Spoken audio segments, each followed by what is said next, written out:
Test 2. You'll hear a number of different recordings, and you'll have to answer questions on what you hear. There will be time for you to read the instructions and questions, and you will have a chance to check your work. All the recordings will be played once only. The test is in 4 sections. Write all your answers in the listening question booklet. At the end of the test, you will be given 10 minutes to transfer your answers to an answer sheet. Now turn to Section 1.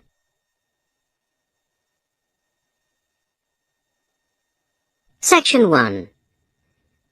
You will hear a conversation between the receptionist of a language school and a student who has just arrived for the first morning of his English course. First, you have some time to look at questions 1 to 5.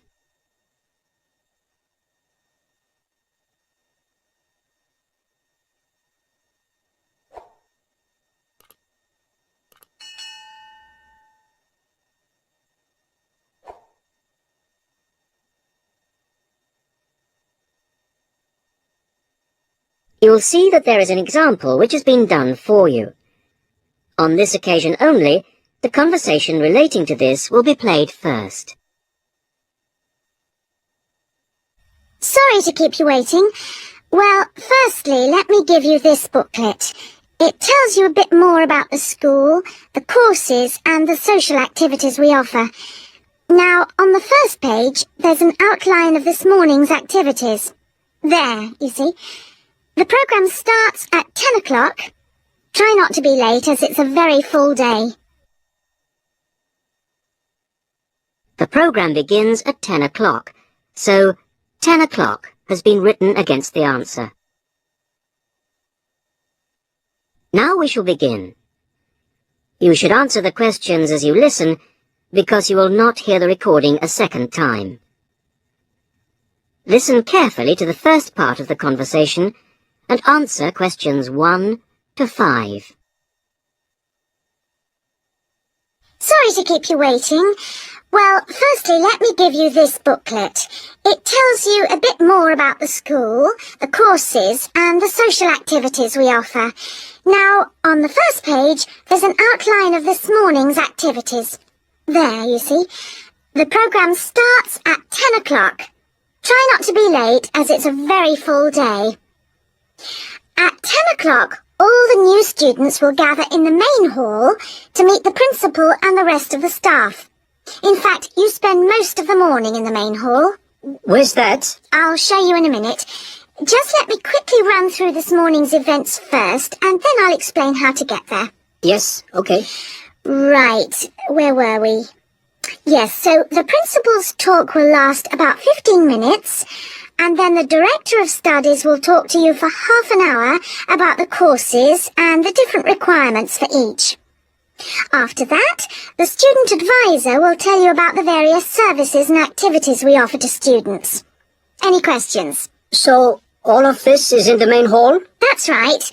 And then you'll go next door to classroom 5 at 11 o'clock. What happens there? You'll have a test. Test? I don't like the sound of that. What sort of test? Oh, it's nothing to worry about. It's just a placement test to help us find your level of English so that we can put you in the right class. It won't last long. You now have some time to read questions 6 to 10.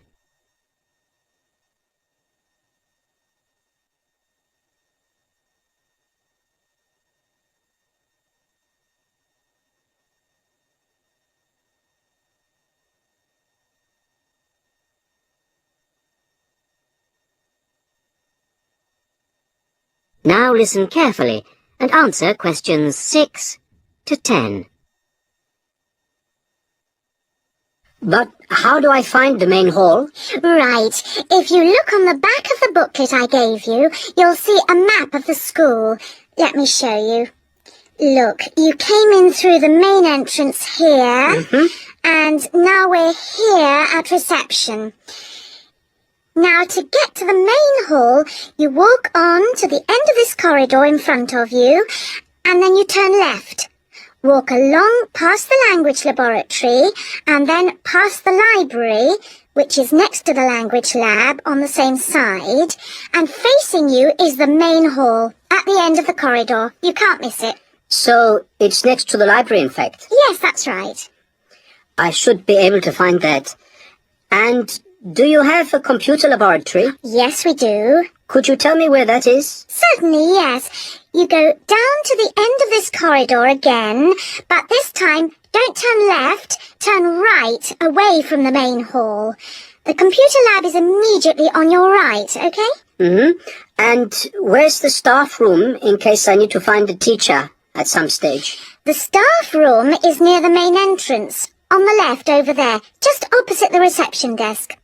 In a day or two, I'm sure you'll find your way around very easily. Oh, one last thing. Is there a student common room?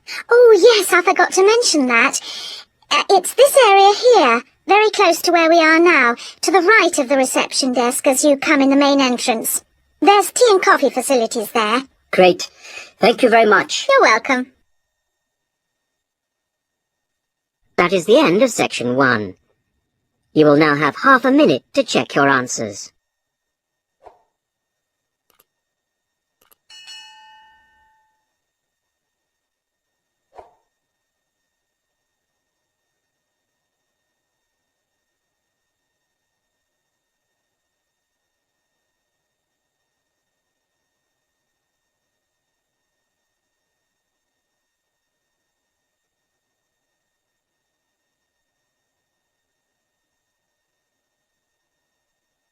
Now turn to section 2.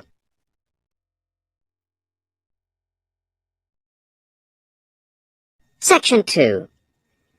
You will hear a talk given to new students about a university advisory service. First, you have some time to look at questions 11 to 15.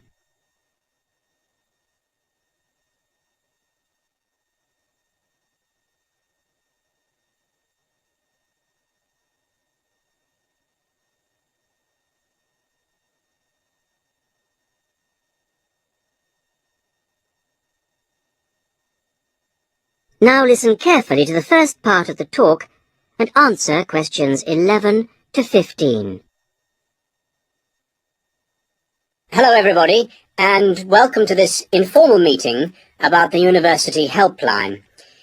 The helpline was set up 10 years ago by the Students' Union, and it aims to provide new students to the university with a service that they can use if they need information about practical areas of student life that they're unfamiliar with.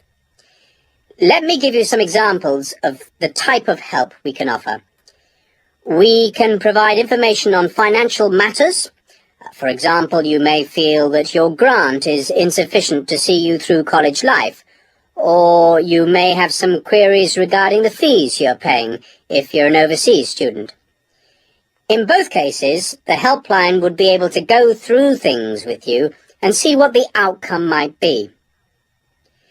Another area we can help with is what we generally term the domestic area, things such as childcare and the availability of nursery provision, for example, come under this. Then there's academic issues that may arise while you're in the early stages of your course that you may not know what to do about. You may wish to know more about essay deadlines, for example, or how to use the library. There are all kinds of questions you will find yourself asking and not knowing where to get quick answers from. The helpline would be able to provide these. The last example I've given here is simply termed social. And yes, there is a lot of social life here, but you may have a particular interest you wish to pursue, or you may wish to participate in outings or trips if you don't know many people at the moment. Before you hear the rest of the talk, you have some time to look at questions 16 to 20.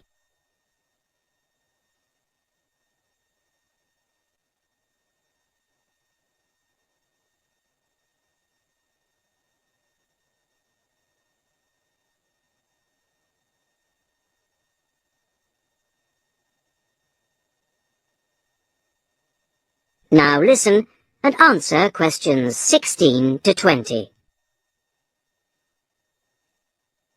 Let me give you some details so that you know where to go and who to see if you want to pay us a visit.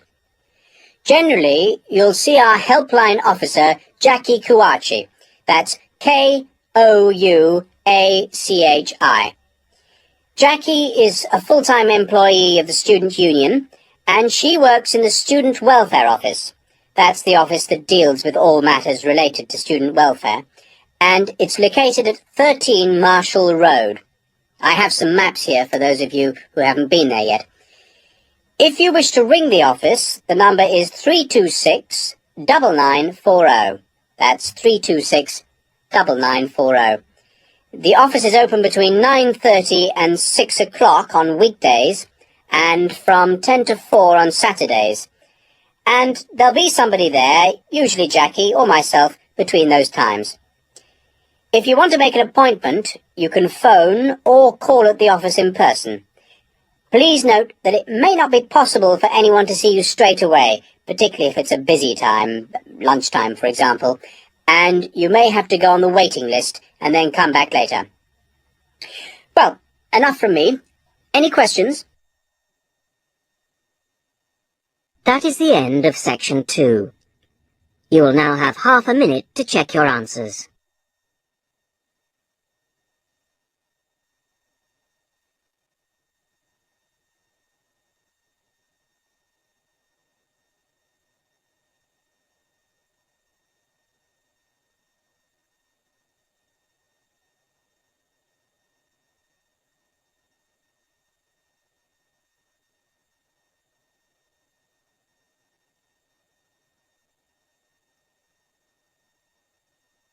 Now turn to section 3.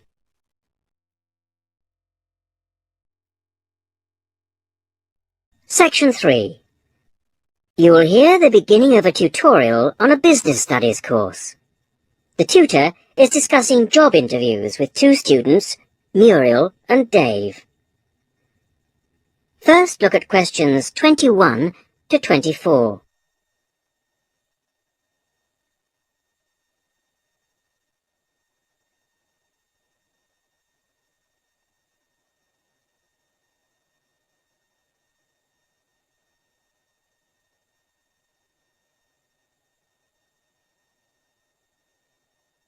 Now listen carefully and answer questions 21 to 24. Good morning. Good morning. Morning. So, we've looked at various aspects of staff selection this term, and I think by now you should be beginning to see how much more there is to it than just putting applicants through a short interview or asking the right questions. Yeah. So, I think you should be ready for today's tutorial on matching the person to the job. We're going to talk today about the importance of choosing that all-round right person. Right, so we have to put ourselves into the role of the manager or supervisor. Yes, and then we're going to imagine how different applicants would fit into the team or group they have to work with. We'll look at some examples later. It's just theoretical at the moment. Yes. The point is, you can select someone, even a friend, who has all the right qualifications, degrees, certificates, whatever. You can also check that they have a lot of experience, that they've done the sort of tasks that you want them to do in your office already, in a similar environment. But if they start work, and you realise that they just don't get along with everybody else, that, say they've got sharply contrasting views on how something will work, well, with the best will in the world, you may be backing a loser. Wouldn't it be just a question of company training, though? Not always, particularly in a team situation. And I think it's important to think in terms of that type of working environment. People have to have faith in each other's ability to carry out the task their boss has set them. They have to trust that everyone will do their part of the job. And you can't necessarily train people for this. But it's like trying to find out what someone's personality is like in a job interview. I mean, you just can't do that. Even if you try, you won't find out what they're really like until they actually start work. Well, in most interviews, you usually ask candidates questions about their hobbies and what they like doing in their spare time, that sort of thing. So, employers are already involved in the practice of, well, doing part of the task. But it doesn't tell you anything. It doesn't tell you if they're easygoing or hate smokers or whatever. Well, arguably, it does give you a bit of information about an applicant's character. Now look at questions 25 to 30.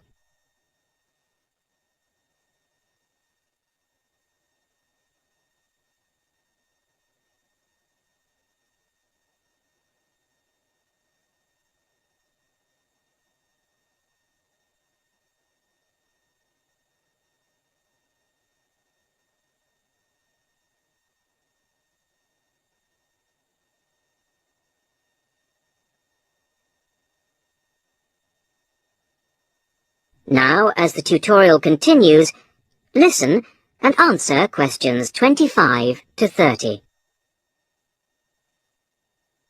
Well, arguably, it does give you a bit of information about an applicant's character, but also, more and more employers around the world are making use of what are called personality questionnaires to help them select new staff. And What's it called? A personality questionnaire. They have to be filled out by the candidates sometime during the selection procedure, often just before an interview. The idea is actually quite old.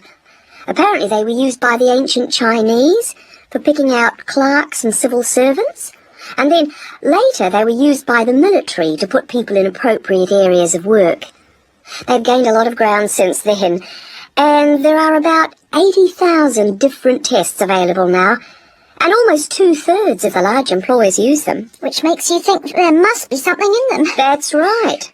They ask the sort of questions that you might expect, like, do you like working under pressure, or are you good at keeping deadlines? And what if people can see through them and just write what they think the employer wants to see? Well, that's always a possibility. I mean, it's human nature to lie, isn't it? Well, that's the point. Apparently it isn't. These tests are compiled by experts, and they believe that the answers can provide a few simple indicators as to roughly the type of person that you are, that people will generally be truthful in that situation. And then you can go some way towards finding out whether someone's, say, forward-looking, a go-ahead type of person, or resistant to change. Yes, and there are all kinds of other methods which can be... That is the end of section 3. You will now have half a minute to check your answers.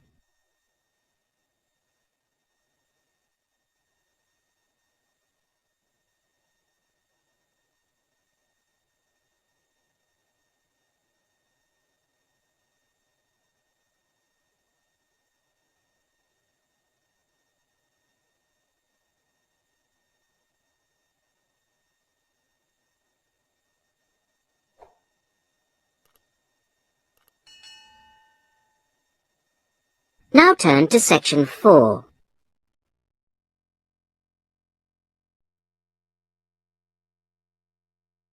Section 4.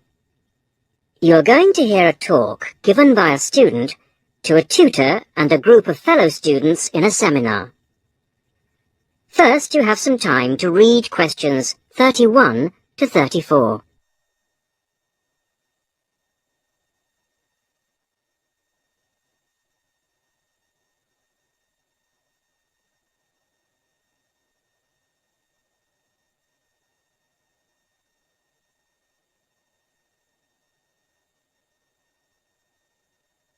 Now, as you listen to the beginning of the talk, answer questions 31 to 34. Right. Are we all here? Okay. As you know, today Vivian is going to do a presentation on the hat-making project she did with her class during her last teaching practice. So, over to you, Vivian. Thanks. Mr. Yardley has asked me to describe to you the project I did as a student teacher at a secondary school in London. I was at this school for 6 weeks, and I taught a variety of subjects to a class of 14-year-old pupils. The project I chose to do was a hat-making project, and I think this project could easily be adapted to suit any age. So, to explain the project. After we'd done the research, we went back to the classroom to make 2 basic hat shapes using rolls of old wallpaper. We each made, first of all, a conical hat by, well, if I show you now, cutting out a circle and then making 1 cut up to the centre and then, overlapping the cut like this. A conical hat that sits on your head. The other hat we made was a little more complicated. First of all, we cut out a circle again, like this.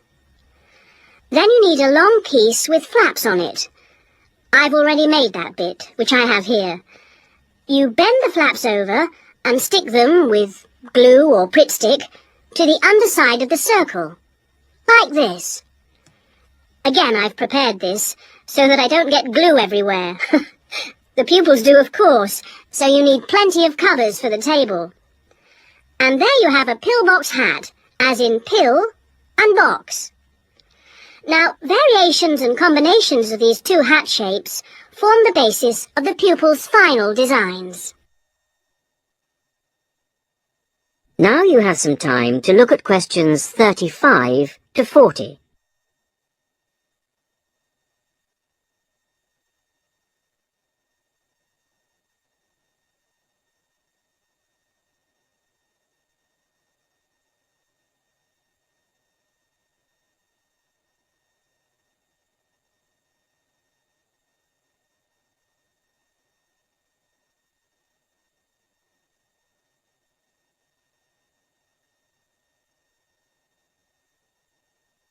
Now listen and answer questions 35 to 40. The next stage of the project was the design phase, and this involved, first of all, using their pages of research to draw a design of their hat on paper. That's the easy part. They then had to translate their 2-dimensional design into a form to fit their head. I encouraged them to make a small-scale, 3-dimensional hat first, so that they could experiment with how to achieve the form they required. And I imposed certain constraints on them to keep things simple. For example, they had to use paper, not card. Paper is more pliable and easier to handle. They also had to limit their colours to white, grey, or brown shades of paper, which reflected the colours of the buildings they were using as a model for their hats. And they had to make sure their glue didn't show. Well, it was very enjoyable. And just to give you an idea of what they produced, I brought along 3 hats to show you. This one here is based on a circular stairway in an old building in London. It uses 3 pillbox hats, one on top of the other. This was designed by Teresa. Here's another one that has a simple strip going round the base of the hat, but has then gone on to add strips of paper that come out from the base and that meet at the top of the hat, rather like a crown, making a fairly tall hat. This was made by Muriel.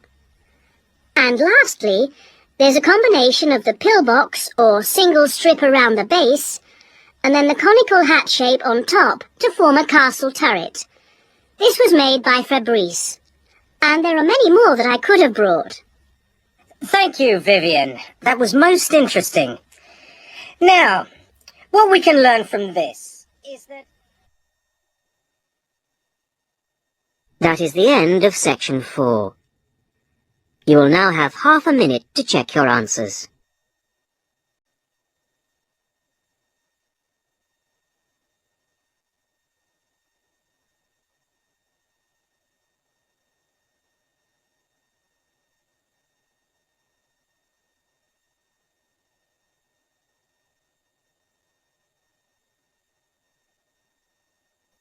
That is the end of the listening test. In the IELTS test, You would now have 10 minutes to transfer your answers to the listening answer sheet.